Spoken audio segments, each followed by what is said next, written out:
Yo, what's up guys? Welcome back to my YouTube channel. കഴിഞ്ഞ video നിങ്ങളെല്ലാവരും കണ്ടെന്ന് ഞാൻ പ്രതീക്ഷിക്കുന്നു. ആ വീഡിയോ നിങ്ങളെല്ലാവരെയും ഒത്തിരി ഹെൽപ്പ് ചെയ്യുമെന്ന് ഞാൻ വിശ്വസിക്കുന്നു. Something more we need to think and we need to take care of, and that is phones. How is this phone harming us in our life? നമ്മൾ ഡെയിലി യൂസ് ചെയ്യുന്ന ഈ മൊബൈൽ നമ്മുടെ ലൈഫിനെ എങ്ങനെയൊക്കെ ഹാം ചെയ്യുന്നുണ്ട്. I have 3 points, main 3 points. I'll stick for the last one. It's going to be more interesting. So let's start with the main thing. നമ്മുടെ physical health. ഈ mobile phone use ചെയ്യുമ്പോൾ നമ്മുടെ physical ഹെൽത്തിനെ അതെന്തോരം effect ചെയ്യുന്നുണ്ട് നമ്മൾ ചിലപ്പോൾ അറിയുന്നില്ല. Mainly നമ്മുടെ sleeping, mainly നമ്മുടെ കാഴ്ചശക്തി, അത് കഴിഞ്ഞ് നമ്മുടെ പോസ്ചർ, മെയിൻലി നമ്മുടെ കണ്ണിൻ്റെ കാഴ്ചയാണ് നമ്മളെ പോകുന്നത്. പ്രത്യേകിച്ച് രാത്രിയിൽ നമ്മൾ കൂടുതൽ യൂസ് ചെയ്യാറുണ്ട്. നമ്മുടെ ഉറക്കം, നമ്മൾ മെയിൻലി 8 മണിക്കൂറാണ് നമ്മൾ ഉറങ്ങേണ്ടത്. മിനിമം അല്ല, നമ്മൾ ഉറങ്ങേണ്ടത് 8 മണിക്കൂറാണ്. എന്നാൽ അതിൽ നമ്മൾ എത്ര മണിക്കൂർ ഉറങ്ങുന്നുണ്ടോ നമ്മൾ അറിയുന്നില്ല. കാരണം നമ്മളൊരു കുറച്ച് ദിവസം ഇങ്ങനെ മിക്ക ദിവസം നമ്മൾ രാത്രി 12 മണി കഴിഞ്ഞാൽ 1 മണി 2 മണിക്കാണ് നമ്മൾ ഉറങ്ങാറുള്ളത്. അപ്പോൾ ആ ഒരു ഇത് വെച്ച് നോക്കിയാൽ ഈ 12, 1 മണി 2 മണി കിടന്ന് ഉറങ്ങുക എന്ന് പറയുമ്പോൾ നമ്മൾ കുറച്ച് നാളെയും അതങ്ങ് ശീലമാവും. നമ്മൾ അറിയാം നമുക്കത് ശീലം. നമ്മൾ എല്ലാ ദിവസവും 2 മണിക്കൊക്കെ ആയിരിക്കും കിടക്കുന്നത്. എന്നാൽ ദാറ്റ്സ് മോർ ഡേഞ്ചറസ്. കാരണം നമ്മുടെ ഉറക്കം നമ്മൾ എന്തോരം നമുക്ക് നഷ്ടമാകുന്നു, അത്രത്തോളം നമ്മുടെ ലൈഫിനെ നമ്മൾ നശിപ്പിച്ചു. നമുക്ക് ഓരോരോ അസുഖങ്ങൾ വരാൻ ഇച്ചിരി എളുപ്പമാണ് നമ്മുടെ ഉറക്കം നശിക്കുമ്പോൾ. നമുക്ക് പിറ്റേ ദിവസം മൊത്തം ക്ഷീണമായിരിക്കും. നമുക്ക് ഒരു കാര്യം നല്ലതായിട്ട് ചെയ്യാൻ പറ്റത്തില്ല. നെക്ക് പെയിൻസ് നമുക്ക് നമ്മുടെ ബോഡിക്ക് തന്നെ വളരെ ദോഷം കൊണ്ടുവരുന്ന സാധനമാണ് ഈ ഫോണിൻ്റെ ഓവർ യൂസ്. നമ്മുടെ ഫോണിൻ്റെ ഓവർ യൂസ് നമ്മൾ നോക്കുന്നതിന് എങ്ങനെയാണെന്ന് നമുക്കറിയാം.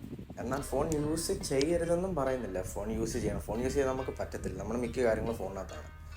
But the over usage of phone is dealing to a bigger cost than we can imagine. The second one is mental health. We know that many people നമ്മുടെ ചുറ്റുവട്ടത്ത് തന്നെ, നമ്മുടെ കൂട്ടുകെട്ടിൽ തന്നെ വെളിയിലിറങ്ങാത്തവരുണ്ട്, ആൾക്കാരോട് മിണ്ടാത്തവരുണ്ട്, വെളിയിലോട്ടുള്ള ലൈഫായിട്ട് ഒരു ബന്ധവും ഇല്ലാത്ത ആൾക്കാരുണ്ട്. And that can lead to anxiety, that can lead to depression, that can lead to loneliness in our life.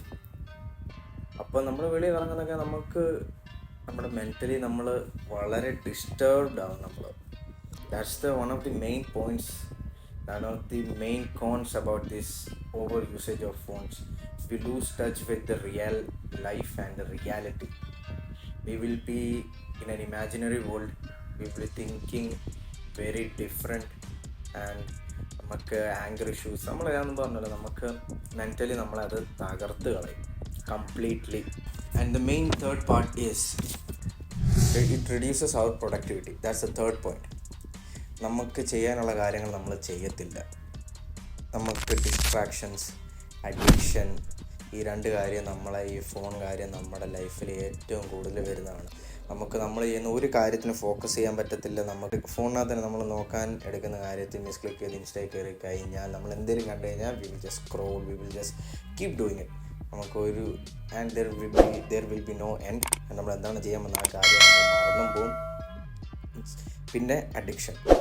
And ഈ 3 പോയിൻറ്റ്സ് ഞാൻ പറഞ്ഞു, ഫസ്റ്റ്, സെക്കൻഡ്, തേർഡ് 3 പോയിൻറ്റ്സ്, അതായത് ഫിസിക്കൽ ഹെൽത്ത്, മെൻ്റൽ ഹെൽത്ത്, ഈ 3 കാര്യം വരുന്നത് നമ്മുടെ ഈ ഫോണിൻ്റെ അഡിക്ഷൻ കൊണ്ടാണ്. നമ്മളതറിയുന്നില്ല. And we need to be cautious about what we are doing with our time. നമ്മുടെ സമയം കൊണ്ട് നമ്മൾ എന്താണ് ചെയ്യുന്നത് എന്ന് നമ്മൾ അറിഞ്ഞിരിക്കണം. ബൈബിൾ പറയുന്നത് Ephesians 5:6 it says, making the most of every opportunity because the days are evil. അല്ലെങ്കിൽ redeeming the time because the days are evil. Just use the time wisely. The time that's lost, അതൊരിക്കലും നമുക്ക് തിരിച്ചു കിട്ടത്തില്ല. നമുക്കൊരിക്കലും അത് തിരിച്ചു കിട്ടാൻ പോകുന്നില്ല നമ്മൾ എത്ര ട്രൈ ചെയ്താലും. അപ്പോൾ നമ്മൾ ഇന്ന് ചെയ്യേണ്ട കാര്യം നാളെ ചെയ്യാൻ പറ്റിയില്ല. അത് പിന്നെ ഒരിക്കലും ഇന്ന് നാളെ നീളെ എന്ന് പറഞ്ഞാൽ അതിങ്ങനെ കടന്നുകൊണ്ടേയിരിക്കും. And we will never be able to do it.